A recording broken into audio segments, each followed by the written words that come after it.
एक छोटा सा गांव था, हरे भरे खेतों के बीच बसा हुआ। गांव वाले खुश और नेक दिल थे। वे एक दूसरे के बारे में सब कुछ जानते थे, या यूं कहें कि उन्हें ऐसा लगता था। एक दिन शिमला नाम की एक बुजुर्ग महिला गांव में आई। कोई नहीं जानता था कि वह कहां से आई है। उसके चेहरे पर एक प्यारी सी मुस्कान थी, लेकिन वह हमेशा चुप रहती थी। शिमला गांव के किनारे एक छोटी सी झोपड़ी में रहती थी।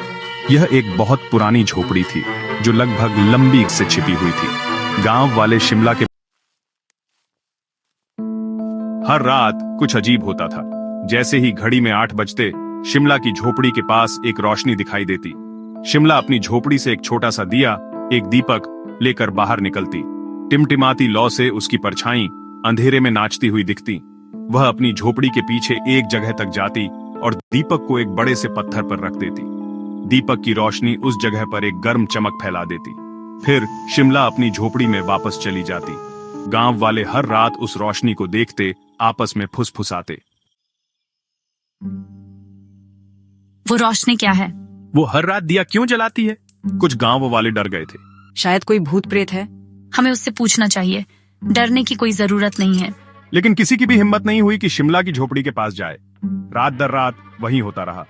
रहस्यमयी रोशनी फुसफुसाते गांव वाले और उनके दिलों में डर बढ़ता गया। आखिरकार चौथी रात को रोहन नाम के एक बहादुर लड़के ने कहा, बस अब मैं पता लगाऊंगा कि वो रोशनी क्या है। बाकी गांव वाले भी रोहन के पीछे चल पड़े। उनके दिल जोर जोर से धड़क रहे थे।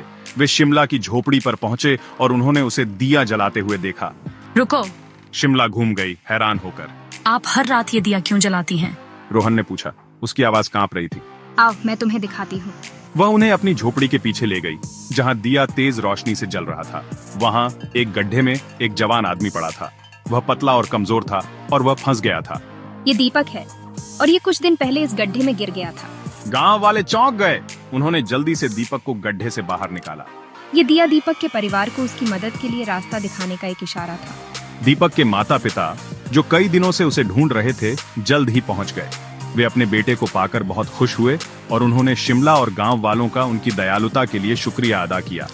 गांव वालों को शर्म आ रही थी कि उन्होंने इतनी जल्दी शिमला के बारे में गलत सोच लिया था। उन्होंने डर को अपने ऊपर हावी होने दिया था। उस दिन से उन्होंने अपने डर का सामना करना सीखा और हमेशा शक की बजाय दयालुता चुनना सीखा। उन्होंने महसूस किया कि कभी-कभी सच्चाई हमारे मन में बनाई गई कहानियों से कहीं ज्यादा सरल और खूबसूरत होती है।